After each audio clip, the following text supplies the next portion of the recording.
اوعى تقول على فيلم ريستارت بتاع تامر حسني وحش، لان المخرجه بتاعته ممكن تخرج تزعق لك، ومش بعيد تشتمك وتضربك زي ما عملت مع الناقد طارق الشناوي. القصه ايه؟ هقول لكم عليها. الحبايب مساء الخير. الاستاذ طارق الشناوي طلع في لقاء وقال فيلم ريستارت فيلم يعني ضعيف، والقصه بتاعته ما فيهاش المضمون الكبير قوي، والمخرجه ملهاش شخصيه اخراجيه ظاهره في الفيلم، لدرجه انها يعني تقريبا سابت الممثلين كل واحد يعمل دوره بمزاجه. مفيش شخصيه ظاهره خالص، وحتى كمان لو شلت اسمها كمخرجه وحطيت اسم تامر حسني تقريبا مش هيبقى في فرق كبير، لان تامر فارض وجهه نظره الاخراجيه في الفيلم جدا جدا. الا ان الاستاذه ساره وفيق مخرجه الفيلم طلعت وسقمت بقى وقالت كلام للاستاذ طارق. اسمع قالت ايه. قالت انت ما شفتش الفيلم وناس بتمليك، وتقريبا قصه الفيلم كده جت على الوجيعه لانك انت بتحب تركب الترند يا استاذ طارق، وانا هركبك الترند، بس هركبك الترند على حق يا استاذ طارق. وانت يا استاذ طارق سبت اصلا الفيلم ومضمونه العظيم العبقري الجامد جدا جدا، واتكلمت عن الاشخاص وفريق عمل الفيلم فقط. انت عمرك ما قلت حاجه في اي عمل فني احنا كصناع بنستفيد منها. يعني من الاخر كده انت بتهري وخلاص، كانها بتقول كده. تمام. وقالت كلام يعني بصوا كتير قوي.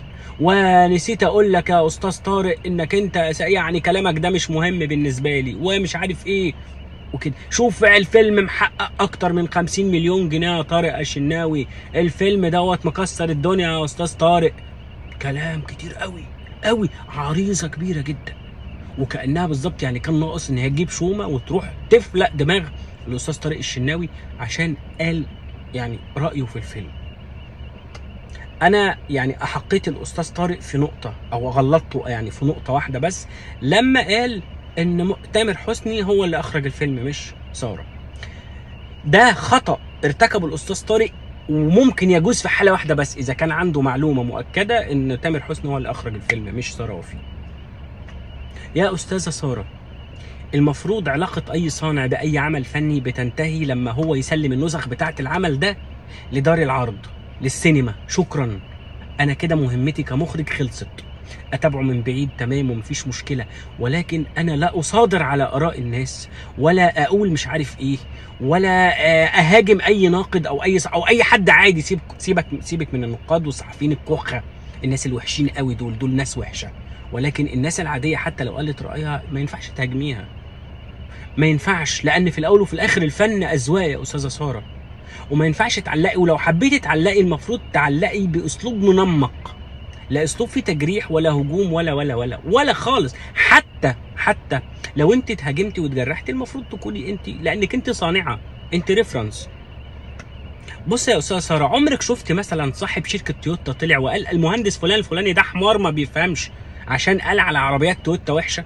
خالص. عمرك شفتوا مثلا صاحب شركه توشيبا طلع وقال لي اصل كل اللي هاجم منتجات توشيبا ده ما بيفهمش خالص، احنا منتجاتنا اعظم حاجه؟ فمش لازم يا استاذه ساره اي حاجه تعمليها انت ونجم الجيل تامر حسني كل الناس يعني تبقى تقول ما فيش بعد كده، يعني ده اعظم اختراع بعد الايس كريم، ده تامر ده ما بيعملش حاجه عظيمه. افلام خفيفه لطيفه بتعجب ناس ما بتعجبش ناس، بتتشاف لمره واحده بس وشكرا.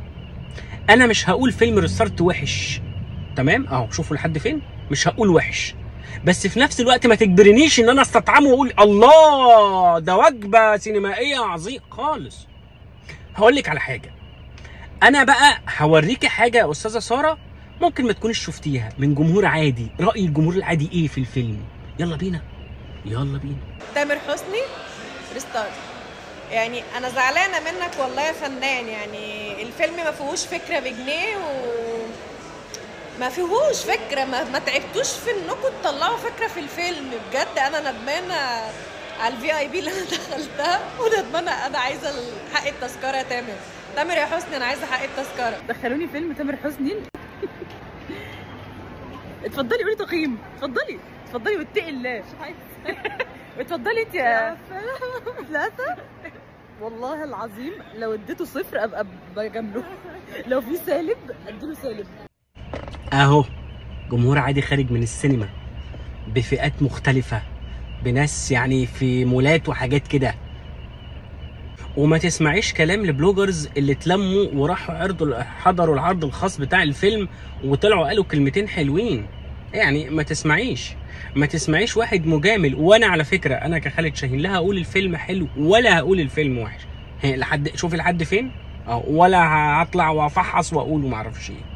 الا ان انا عايز بس اقول ان مش اي حاجه يا استاذه ساره تعمليها انت والاستاذ تامر حسني لازم تكون عظيمه ومريعه وما فيش بعد كده ولوزعيه واعظم حاجه بعد اختراع الايس كريم. عادي انت ما بتعملوش تايتانيك.